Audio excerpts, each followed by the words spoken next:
This is a bit of a better look into the CIA's declassified documents for magic. They were written by a magician. And here, as you'll see, I want you to look at it as more, now your eyes are more open to your surroundings around you and deceptive practices going on, and how they create simple things to make you look over here.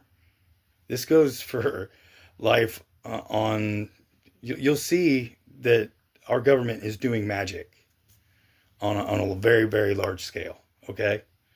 That's what I want you to grasp here. This is from the 1950s. And if you can see that this is magic, deception, and so on and so forth, and this is from the 50s, and this is a government document, they do use magic against us. It's there, okay? And we want to say it's only used to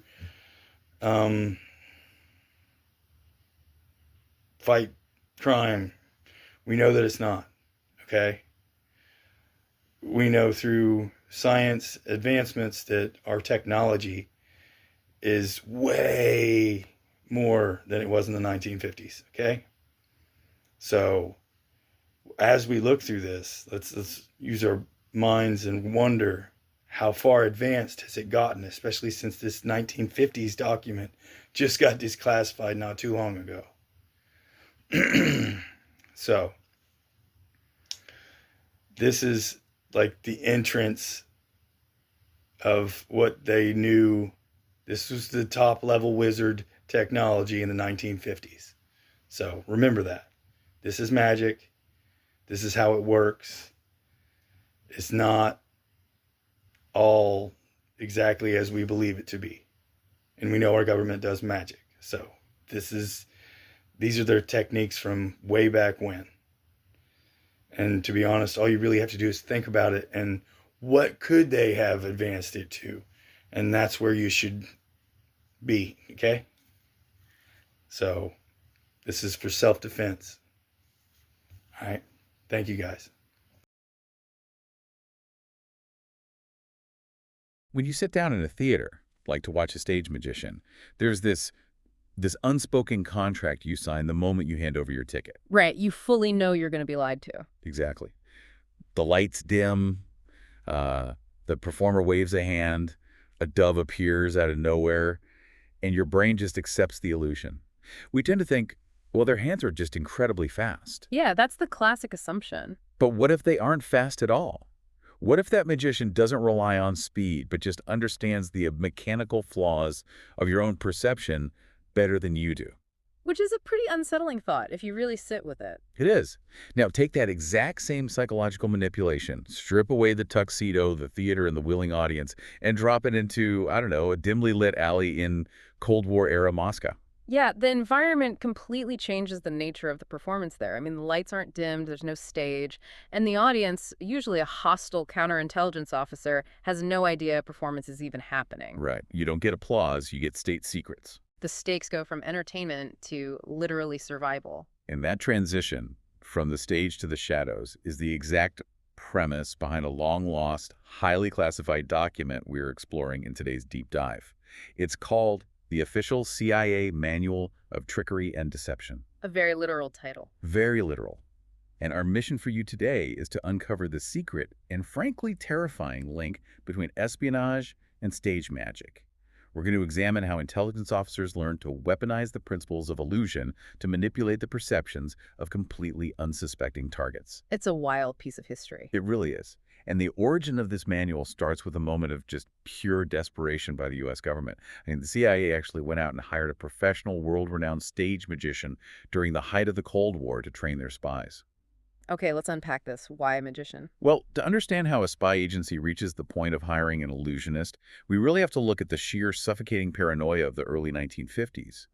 The United States felt this existential threat from the Soviet Union. The Red Scare. Exactly. There were these rampant, terrifying rumors that the Soviets and their allies had somehow mastered chemical mind control. Oh, wow. Yeah, that they could brainwash soldiers, extract secrets flawlessly, and basically turn people into remote-controlled operatives. And this fear birthed the CIA's highly classified M-Culture program. Which is infamous now. Oh, absolutely. The U.S. government genuinely felt they were falling behind in this shadow war for the human mind, and they were desperate for any advantage, no matter how bizarre or unorthodox it seemed. Which brings us to the logistical nightmare facing Dr. Sidney Gottlieb in 1953. So Gottlieb is the head of this top-secret M-Culture program. Right. And he and his chemists are brewing up all sorts of things, right? Truth serums, incapacitating powders, experimental doses of LSD. Just a wild array of substances. Yeah. And they're trying to test these substances on foreign diplomats, suspected double agents, and high-value targets. But they hit a massive operational wall. Right, because having a groundbreaking truth serum is completely useless if your field officers are too clumsy to actually get it into a target's drink. Exactly. Gottlieb realized his chemists were brilliant, but his field agents, they were a liability.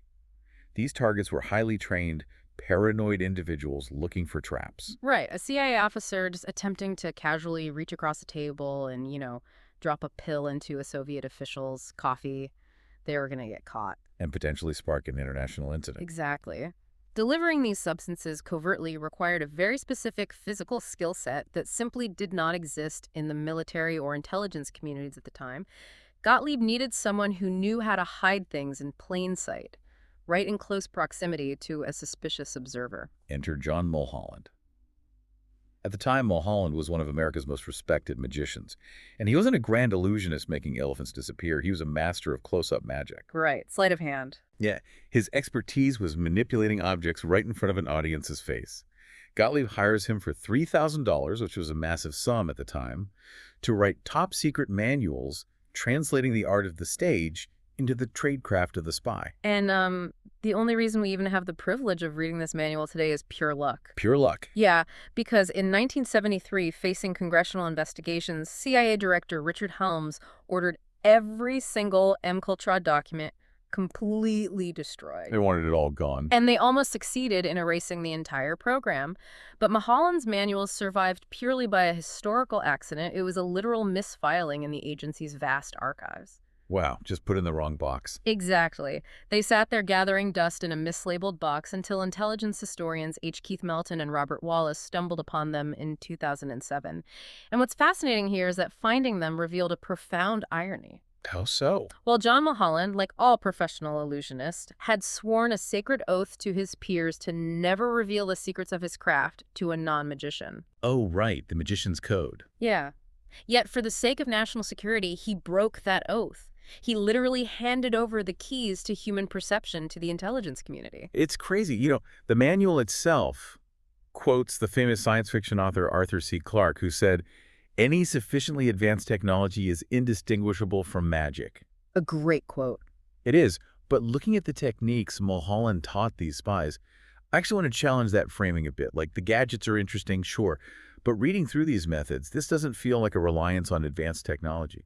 Is this really about technology, or is it actually just about raw, exploitable human psychology? I think Mulholland would absolutely agree with that assessment. I mean, the core of his curriculum was entirely psychological. In fact, the very first thing he did in this manual was completely shatter the biggest, most pervasive myth in magic, which is the idea that the hand is quicker than the eye. Right, we hear that all the time. But he explicitly trained these CIA officers to understand that the human hand is significantly slower than the eye. The human eye can actually catch movement at 1/1000th of a second. No human hand, no matter how highly trained, can move that fast. So if the target is looking at the spy's hand, they're going to see the pull drop. Speed is completely irrelevant. Completely irrelevant. Because illusion has nothing to do with outrunning the optic nerve. It is entirely about managing cognitive load. Cognitive load. Yeah. The brain doesn't work like a wide-angle security camera, processing every pixel of a room with equal clarity. It works much more like a snickerscope.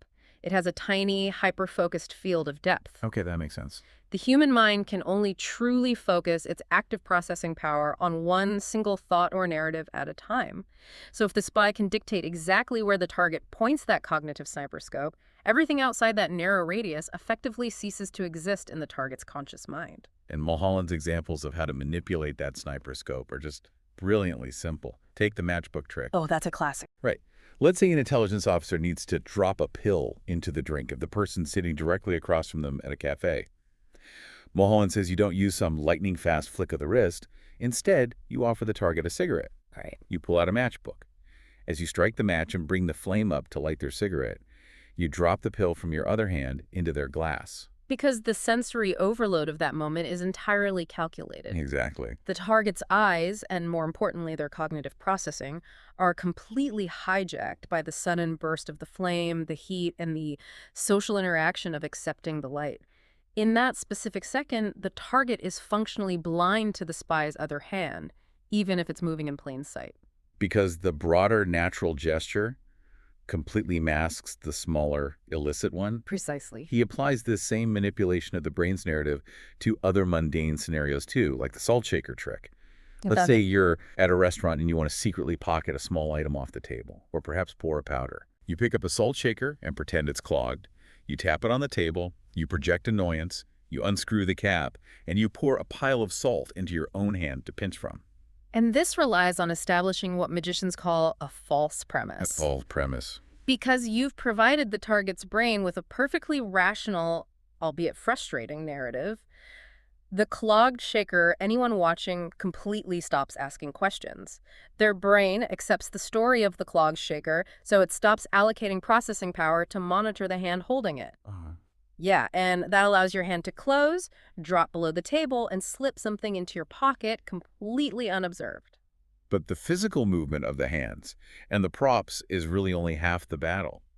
If a spy is attempting to unscrew that salt shaker and pour a powder, and their face looks like they're intensely concentrating on defusing a bomb, the target's subconscious alarm bells are going to ring loudly, right? Oh, definitely. The tension gives the trick away before the hand even moves. Right. Here's where it gets really interesting. Humans are incredibly sensitive to micro-expressions. Mulholland warned that any sudden alertness or tension in a performer's face immediately triggers a mirroring wariness in the target. It's just a biological survival mechanism. Like a contagion. Exactly. If the person across from you suddenly looks tense, your amygdala fires up and you become hyper-observant. So to counter this, Mulholland instructed CIA officers to practice looking what he called mildly stupid. Mildly stupid. I love that. It sounds funny. But the physiological application is intense. You purposefully relax all your facial muscles. Yeah. You let your jaw slacken slightly. Yeah. You throw your eyes just a bit out of focus. Yeah. And by projecting total disinterest and a complete lack of sharpness, the target's guard drops. They mirror your relaxation, which dramatically widens that cognitive blind spot. But applying that relaxation introduces a massive variable. Because a spy isn't a stage magician working in a controlled theater. On a stage, the magician dictates the lighting, the seating arrangement, the angles of observation. They control everything. Exactly. But out in the chaotic real world, say, on the streets of a hostile foreign capital, the environment is totally unpredictable. You have pedestrians, erratic traffic, and most dangerously highly trained hostile surveillance teams actively watching your every move. Right. You can't exactly offer a KGB tail a cigarette to blind them. No, you definitely can't. So this requires transitioning from close-up misdirection to full-scale stage management. You have to control an uncontrollable environment by weaponizing your own routine. Tony Mendez, the CIA's legendary master of disguise, expanded on Mulholland's principles to explain how this works on a macro scale. Tony Mendez is a legend. He really is. Mendez taught that a larger action still covers a smaller action.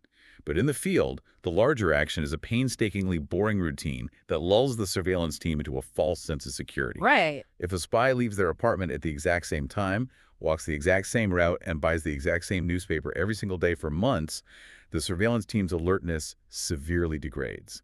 That mind-numbing routine becomes the stage. And once that stage is set, the spy can map out the physical blind spots. The manual details the tradecraft of CIA officer Haviland Smith, who was stationed in Prague during a period of intense Cold War paranoia. Oh, I read about him. He had hostile surveillance on him constantly, right? Stop. But Smith realized a geometric truth about his routine. When he was walking down a street and turned a right-hand corner, the trailing surveillance team behind him was completely blocked by the building's edge for a margin of just 3 to 4 seconds. Smith called it operating in the gap. Yeah. He used that tiny, predictable window of invisibility to make lightning-fast, unobserved drops or handoffs to assets. Yeah, he didn't try to outrun his tail. He just operated in the precise physical space where the surveillance stage lights, so to speak, couldn't reach. It is a perfect environmental application of misdirection.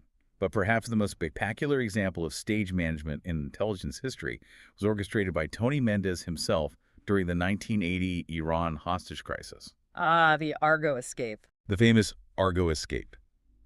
Mendez needed to rescue 6 American diplomats hiding in Tehran.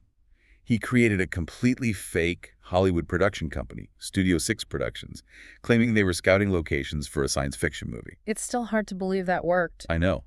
He used Hollywood makeup artists to disguise these very conservative, terrified diplomats as flashy film executives. Open shirts, gold chains, the works. But creating the disguise is one thing. Getting the diplomats to actually believe this insane plan would work was a massive psychological hurdle.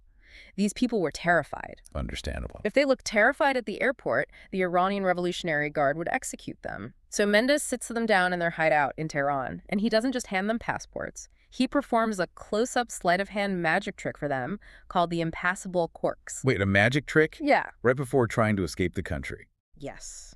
The mechanics of that specific trick are vital to understanding why it worked.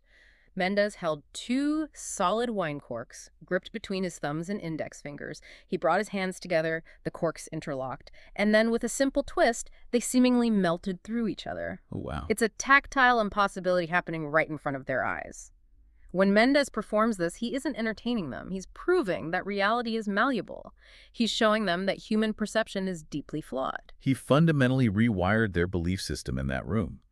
If this CIA officer can manipulate physical reality in my own hands, maybe he actually can manipulate the Revolutionary Guard's reality at the airport. It shifted their psychology from paralyzing terror to a baseline of confidence. Exactly.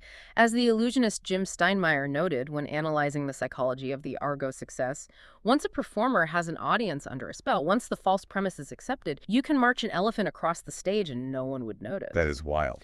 Mendez set the stage so perfectly, and the audacity of the disguise was so overwhelming that the Iranian guards at the airport didn't see 6 fleeing Americans. They saw the arrogant, flamboyant Hollywood film crew they were primed to expect. But the stakes of that performance are almost incomprehensible. I mean, if a stage magician attempts to march that elephant and someone spots the trick, they blush, the audience laugh, and the show goes on. Right. If a CIA officer fails a misdirection in Tehran or Moscow, people end up in front of a firing squad. How do spies handle that paralyzing pressure? Because, as Mulholland warned, any sudden alertness or tension ruins the trick. How do you maintain that mildly stupid, relaxed demeanor when your adrenaline is spiking and your life is on the line? Well, the only psychological defense against that level of pressure is exhaustive, almost militant rehearsal. Magicians and spies both rehearse physical movements until they become entirely autonomic. But for the spy, they also have to relentlessly rehearse their plausible cover story. Right, what they say if they're caught. Exactly. If a spy is caught lingering near a restricted area, they cannot hesitate or panic. They immediately deploy a pre-rehearsed, painstakingly boring explanation for why they are there. Perhaps they're lost looking for a specific bakery, or they dropped a coin. Make the guard feel bored by that. The goal is to make the hostile guard feel foolish for even being suspicious. Absolute ingrained confidence in that mundane preparation is what allows the spy's facial muscles to remain relaxed when the heart rate is exploding. That makes total sense. Now, while body mechanics, cover stories, and psychology form the foundation of misdirection, eventually, empty hands can only accomplish so much. At some point, an intelligence officer has to physically smuggle something in or out of a hostile environment. Right, the hardware. This brings us to the actual hardware of deception, and tracing the history of spy gadgets takes us straight back to the ultimate stage escapologist, Harry Houdini. Houdini truly is the godfather of the modern spy gadget. Long before the Cold War, Houdini was escaping from the Russian secret police's dreaded Siberian transport cells. Incredible. And he didn't do it with magic words. He did it with brilliantly concealed physical tools designed to survive a strip search. He utilized a hollow sixth finger made of flesh-colored material that he used to hide lockpicks. Just a fake finger. Yeah, the psychological gamble was brilliant. Guards count 5 fingers and stop looking. He also utilized a hollowed-out shoe heel, known as the Mokana shoe, to stash escape tools. Decades later, during World War II, British intelligence, specifically an officer named Clayton Hutton at MI9, looked directly at Houdini's methods and adapted them for spies and captured pilots. Hutton started hiding tiny functional compasses inside the brass uniform buttons of soldiers, but he added a brilliant psychological trap. He designed the buttons with reverse threads. That reverse thread is a masterpiece of applied psychology. It is. When German guards suspected the buttons might hide something and tried to unscrew them normally, turning them counterclockwise, they were actually tightening the seal. Hutton used the guards' own deeply ingrained mechanical assumptions against them to protect the gadget. See, this brings me back to my earlier pushback regarding Arthur C. Clarke's quote. Looking at Hutton's button, or the gadget's Mulholland designed later, I have to argue that this is advanced technology masking as magic. A reverse-threaded brass button, or a hollowed-out coin with a microscopic hinge that is pure, high-level mechanical engineering. If we connect this to the bigger picture, the engineering is undeniably impressive, but the engineering isn't what makes the trick successful. What do you mean? The defense mechanism protecting that gadget isn't the microscopic hinge, it's the target's lifelong assumption of what a button or a coin is. The human brain categorizes a nickel as a solid, completely mundane object. It simply refuses to allocate the cognitive processing power required to question the structural integrity of pocket change. Oh, I see. The technology only works because the psychology provides the invisibility cloak. That perfectly explains Mulholland's famous dope coin. He designed a gadget for the CIA using a hollowed-out 1921 silver dollar. If a spy applied pressure to a very specific spot, the word peace on the coin's face, it popped open to reveal a hidden cavity. And that cavity could hold a lethal pill or a microdot. Right. And for you listening who might be unfamiliar, a microdot is a piece of espionage technology where an entire page of classified text or a photograph is photographically shrunken down to the size of a typed period. Yeah. You could hide a dossier under a postage stamp or inside Mulholland's coin. And this methodology wasn't exclusively American either. The KGB relied on the exact same psychological blind spots. In the 1950s, a Brooklyn newsboy accidentally dropped a nickel on the sidewalk, and the coin split open, revealing a microphotograph of a secret Soviet code inside. Wow, just on the sidewalk. Yeah, that was the famous hollow nickel case, which led the FBI straight to Soviet spy Rudolf Abel. Even Francis Gary Powers, the American U-2 pilot shot down over the Soviet Union, carried a modified silver dollar. Right, but his didn't hold a microdot. No, it held a straight pin tipped with a deadly jellyfish toxin designed for suicide in the event of capture. It looks exactly like a coin, it feels like a coin, but it is a lethal tool hiding in plain sight. Mulholland's manual, however, didn't stop at physical props or individual cognitive blind spots. He realized that deception doesn't happen in a vacuum. It happens within a society. Right. The rules of observation change drastically depending on who is doing the observing and who is being observed. Which brings us to a fascinating and highly practical aspect of the manual, the gender dynamics of trickery. Mulholland was acutely aware that the societal rules for men and women in the 1950s were drastically different. Therefore, their methods of deception had to be structurally different. Makes sense. He included entirely separate chapters specifically for female operatives. For one, women's clothing in that era largely lacked the deep functional pockets that men's suits utilized for sleight of hand. So, Mulholland trained female spies to use what society constantly expected them to carry: handbags and handkerchiefs. Using expectations against them. Exactly. A woman could use the entirely natural expected motion of dabbing her face with a handkerchief or adjusting her purse to completely conceal the theft of a document or the passing of an object. He also engineered maneuvers that weaponized cultural manners. He noted that if a female operative needed to secretly hand a small object to a male target, she shouldn't just reach out and hand it to him. Instead, she should ask the man to help her untangle a knot in the back of her necklace. It is a devastatingly effective move. It is a culturally natural request that requires the man to lean in, invading his personal space in a way that feels socially sanctioned. Right. It forces him to focus his eyes entirely on the tiny knot in the necklace, and it puts the operative's hands exactly where they need to be to slip an item into his coat pocket completely unobserved. It's essentially weaponized sociology. The CIA was training its operatives to take society's own biases, its rigid manners, its inherent sexism, and weave them into a functional cloak of invisibility. Mulholland detailed this further with what he called the dumb act. He explicitly stated that a female spy playing naive or helpless worked incredibly well on male targets. Because of the inherent sexism of the time, male targets were not remotely surprised when a woman asked for help or claimed not to understand something technical. It confirmed their own internal biases. Exactly, stroking their ego, so they accepted the false premise without a second thought. But, Mulholland strictly warned, female spies should never attempt the dumb act on other women. Because other women wouldn't be blinded by that same patriarchal ego. They'd be much more likely to see right through the helplessness, recognize the performance, and immediately become suspicious. Exactly. It proves that the illusion only survives if it perfectly matches the deeply held assumptions of the specific audience watching it. The success of the trick isn't located in the hands of the spy. It is entirely located in the assumptions of the target. Boiling all of this down, from the desperation of Incultra, to the geometry of Haviland Smith's blind spots, to the reverse-threaded buttons and weaponized sociology, the core lesson from this declassified manual is profoundly unsettling. Intelligence officers do not use magic with wands or mirrors. No, they don't. They use a cold, highly calculated understanding of human psychology. They exploit the fundamental flaw in our brains. The fact that we do not see reality as it is, we see what we expect to see. And for you listening, understanding these principles actually makes you a much sharper observer in your own life. Absolutely. Once you understand how cognitive load is manipulated, you start looking past the larger actions that people use to distract you. You start staring at the flame of the matchbook, and you start watching the other hand. So what does this all mean? Well, this raises an important question. This manual was written in the 1950s.